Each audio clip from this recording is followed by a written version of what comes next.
All right, guys, welcome back for another one. Got one here that's been requested a few times. Decided to pick it up. And yeah, so the Welsh Audio OAE-90.4D, little Class D. Let's get into it.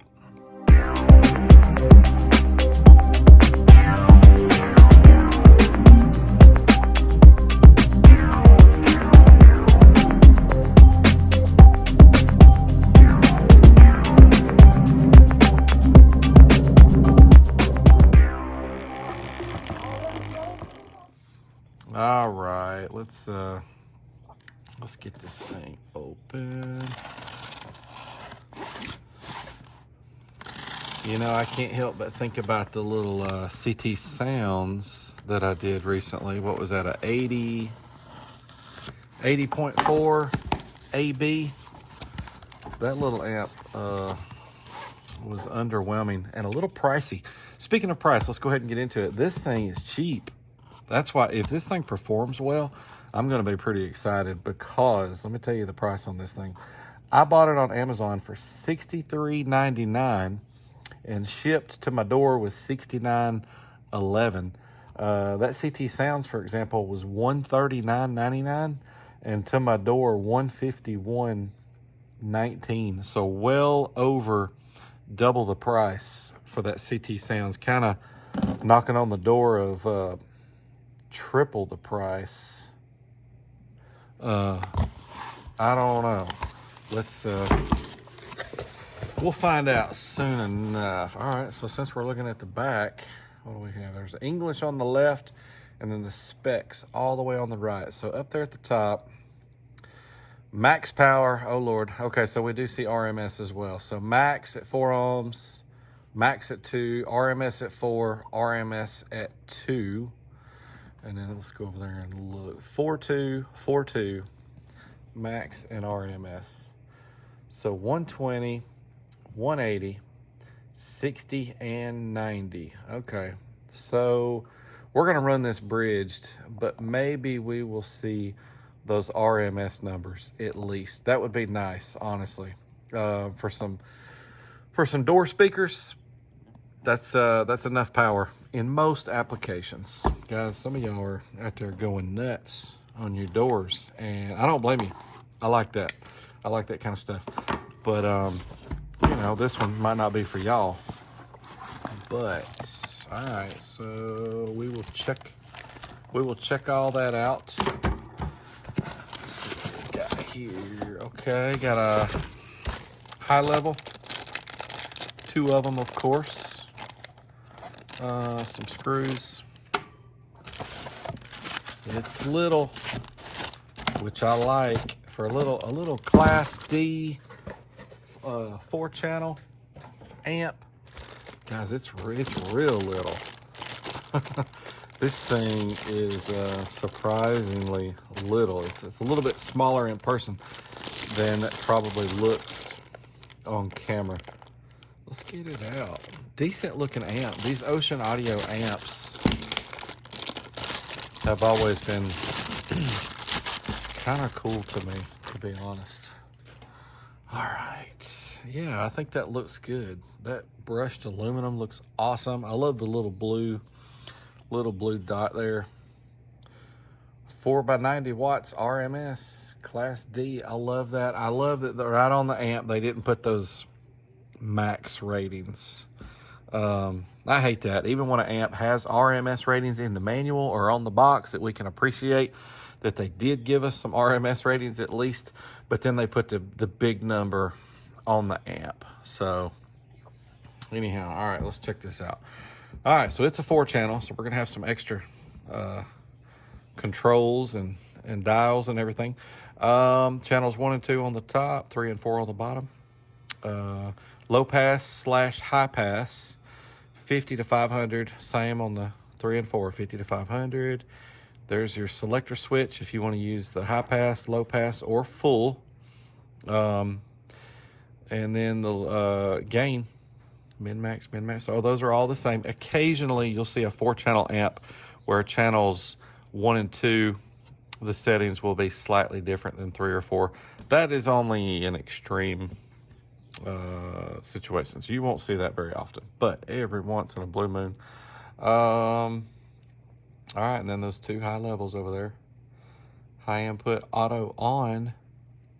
Okay, that's cool.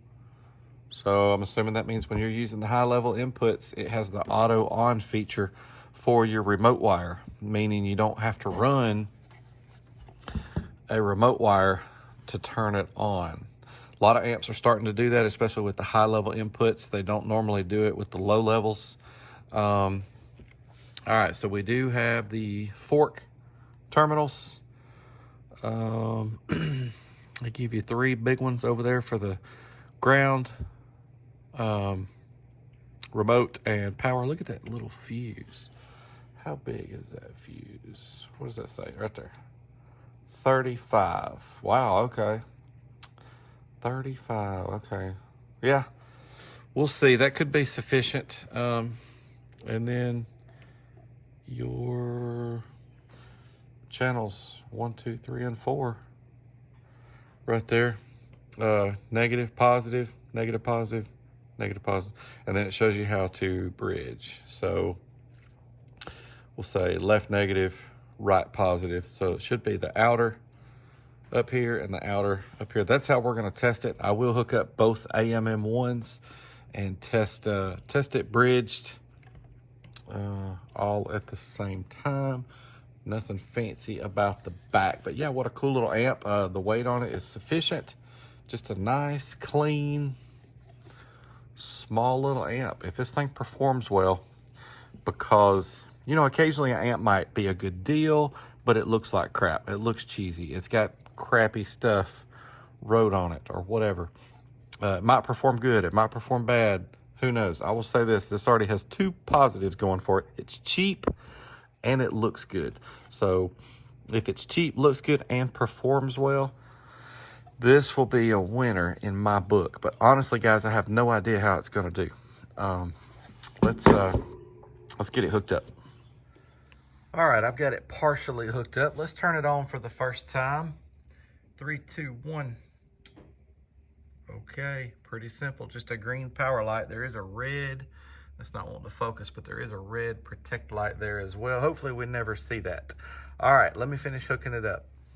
All right, guys, are we going to see 120 and 120? This is 8 ohms bridged, so this is the same as if all 4 were hooked up at 4 ohms a piece, and the rating for that is 60 times 4. So we're looking for 120 times 2. We're going to do this run at 1 kilohertz because this is definitely for highs and mids. All right, are we going to see 120 by 2? Let's find out.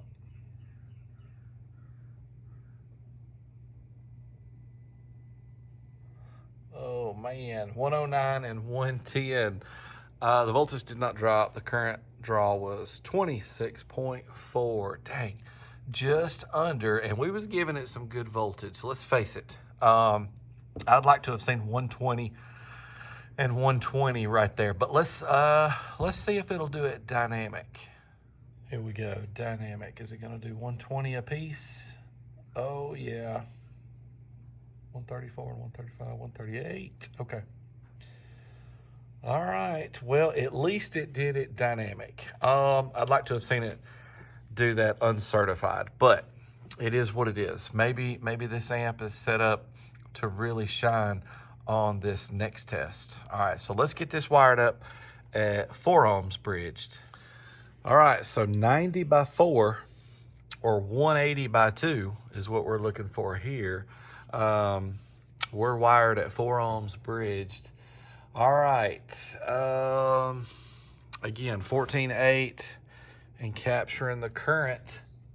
Are we gonna see 180 times 2? Let's do it. 1 kilohertz. Oh man, it fell short just a little bit again. 14.8 and 45 amps of current. Guys, it's fallen just a little bit short. That's a bummer. All right, let's test dynamic. All right, 180 by 2. Will it do it dynamic? Oh yeah, easy. Wow, still going, okay. All right, so guys,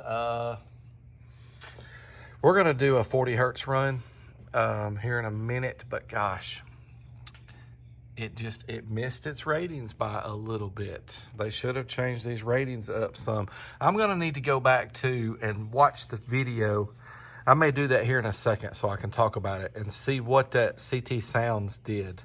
I can't remember, but I don't think that CT Sounds did all that well. I don't know. Let's do a 4 ohms bridged like we are at 40 hertz uncertified. All right, 40 hertz. We're giving it that 14.8. Let's see what it'll do. 40 hertz. 180 by 2. Come on, baby. Oh man, right at it. Voltage did not drop. Current draw was 46.9. Yeah, it did it at 40 hertz. Golly. All right. Kind of hard to hate on that too much, but I'd like to see it do it at 1K. All right, let's hook this up to some speakers. Let's listen to it, and we probably will see that gut shot. Boy, you guys love when an amp is hooked to speakers or subs, and you love to see your gut shots. And I don't blame you. I really don't. So let's get to that. All right, guys, let's listen to it a little bit. I kind of like this little guy. Part of what makes me like it is the price. I did go back and look. The CT Sounds puts out more power than this. And it's a Class AB for the guys that are concerned with that. The CT Sounds generally put out about 20 more watts. I believe that was about 20 more watts per each bridged channel. But I was really kind of surprised because let's face it, I was pretty tough on that CT Sounds amp. I was tougher than I should have been as far as my comments and the way that I felt about it on that day that I was testing it. This is still a far better deal value-wise, but quality-wise and output-wise, you know, that CT Sounds is probably the better amp, but it's 2.5 times the money. Anyhow, let's listen to this thing a little bit.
All right, guys, I like it. I think it sounds good. I don't have any issues with the way it sounds at all. Pretty cool little amp. This thing is so small. I'm gonna show you here in a second. We'll lay a business card up there and maybe my another cell phone and just show you how small this thing is, because I feel like that on camera it's not coming across correctly. But let me get all this unhooked let's take the back plate off of it. I feel like this little guy, we got to see what kind of guts are in here. And we still have to fill out the card as well. So let's get to some of that. All right, before we take the back off of it and look at the gut shot, I want to show you the size of this thing. So there's a business card, and here is a cell phone. The cell phone is longer both ways for the heat sink. Anyhow, let me scoot this over to the edge. I mean, look at that. And this isn't one of those huge like Note cell phones. I don't know, it's little. I think it's cool. Well, you could hide this in some small little places. I do wish it gave us about 10 more watts per channel, honestly. And I'd really love it. But anyhow, let's get the plate off the back of it. All right, here's what you've been waiting for. What kind of guts are in a tiny little Class D amplifier like this one? Here we go. All right. Boy, that is little. That is tiny. Do we see anything good in there? Got some stuff hiding up underneath there. I don't know. Not a lot going on. That's it. That's what you get. What does that say right there? Okay. OAE 90.4. Main V 1.1. Okay. While we're zoomed in, may as well take a look at some of this other stuff. Trying to get a good look at these caps and the values on them. Anyhow, okay. All right, guys, let's get the card filled out. All right, guys.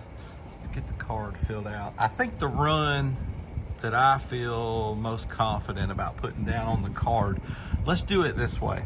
Let's do that 1 kilohertz uncertified run.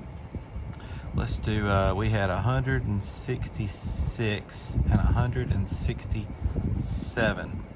And those are bridged. And that's 1 and 2 and 3 and 4. That was at 1K.